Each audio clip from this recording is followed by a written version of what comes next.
The important aspect we have discussed is about data modeling of your application.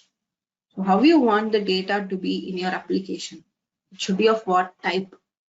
Right? So that is nothing but designing your data model. So here we have seen something called as data type, where you try to group or where you try to bundle certain elements, some data elements together. So it is called as a data type. So far, whatever we have created until yesterday were like single valued properties. We did not establish any relationship between them, right? But it is always easier for me to handle if they are all together.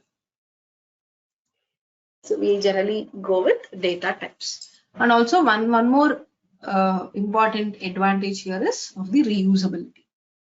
So it would be very easy for me to create a data type and use it across multiple case types. Right? So we have seen different categories of properties, like there are value mode properties and page mode properties. When you further drill down the value mode properties, you have got single value, value list, value group. On the other hand, for the page, similarly, we have single page, page list, and page group. Right? So it is up to our choice, depending upon the usage, you could choose whichever kind of data element you wanted to have. Yeah. Yesterday we have seen, we have used this data type, and we have seen how it is used for getting the page properties and page list properties. Right? We used the data relationship field type there. Earlier it was all just text type, pick list, then phone number, email types and all. But now we used a data relationship. So that makes a lot of difference when it comes to reusability. We spoke about a lot of things related to the data modeling, case designing, and sort of stuff. Right?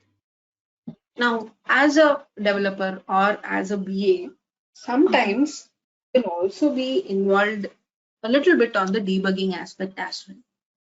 Right? So not necessarily as much what a developer does, but at least I will be involved in a bit of debugging. Right? So let us understand where this application data is being stored, or how do I access it, or how do I check whether the data is being collected correctly or not. Is it in the right format? So I need to check those initial settings, right? At least I might need to initialize some data and all. So this data storage in memory, this lets us see where this data is being stored. How is it stored? Is it there is a format or not? So we will be looking at these things. Okay? Because applications usually generate a lot of amount of data. So your sources of data include the case data, or you can have user data, or you can have data from other external sources as well, right?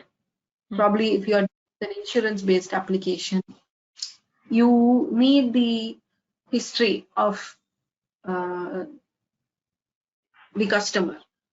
And like you might need his vehicle history, or you might need his previous accident history and sort of stuff. Right? So that comes from an external third-party vendor. That is also used in order to provide an insurance for my client, whether to provide or not, or how much premium has to be decided. So this depends upon data coming from external sources. Right? So I'm dealing with a lot of data here. And while developing the application, we might need to review the application data for debugging. Because obviously incorrect information will lead to a lot of errors or some undesired results. Okay? Yeah. Now, in order to store, right. So in order to process, or in order to resolve the transactions, we will capture a lot of information. Right? And we might need to process it as well. And sometimes we need to present it back to the user for the review or for his confirmation whatsoever. We might need to present also, right? And for this, I should have my data stored somewhere.